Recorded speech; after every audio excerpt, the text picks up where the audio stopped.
Good evening YouTube. This is a video response to revenue sharing arrives at YouTube that Faint Starlight put up earlier, and just want to, thanks for drawing my attention to that. I hadn't noticed that in the blog today, and by and large I think this is good news. I've got a bit of a rant about some of it which I will get into in just a minute, but I think the fact that YouTube really has taken some initiative here and actually kind of really seeking to engage content providers, I think is really cool.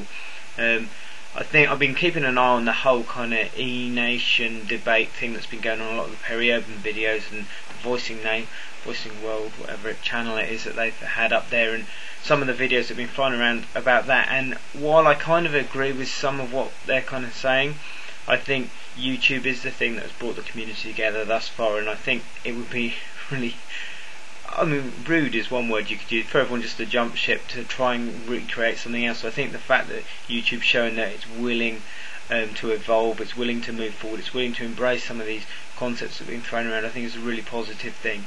And I think YouTube has a lot more mileage in it. I don't think that in any way that people should be really looking to rush away. And so it's interesting that Renato there is here named in one of these first partners, and that's probably why he dragged his feet a little bit. And when Perry put that video out saying, Renato, why don't you step up and figurehead this other thing, he kind of let Perry go ahead and do that and took the partner thing himself. I don't know, that's just my take on it.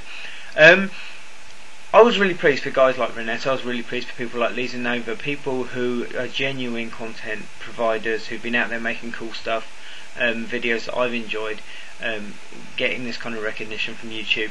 What annoyed me about this was that Lonely Girl 15, that whole franchise, got named in this, because I'm like, she's not a person, the actress is a person, but the character is not a person. They're not someone who's just sitting there generating content that needs to be brought into a partner thing in a special way.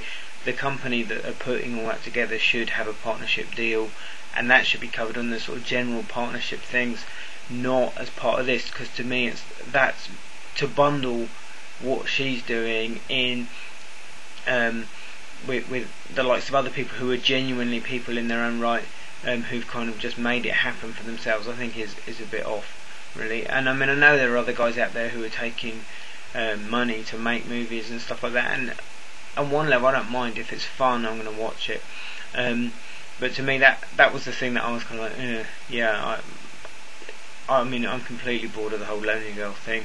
I watched it a little bit right when it was starting, and I unsubscribed to all the channels, and don't even bother to know what's going on because it's just stupid now. But that's my personal point of view. I know not everyone agrees with that. That's just kind of me. Who did I miss on the list?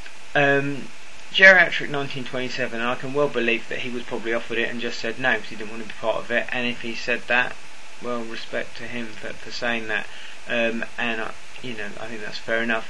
And the other person, I guess I was surprised, Zipster, just because to me he's someone who's someone who's producing his own content, really engaging with a whole bunch of people, very much on the community side of things, and I don't know, I've never really checked how many subscribers he's got. I know he's not up there in the sort of tens of thousands, but he's putting out a lot of videos, and a lot of his stuff's quite fun and kind of engaging. So I was a little bit surprised about that.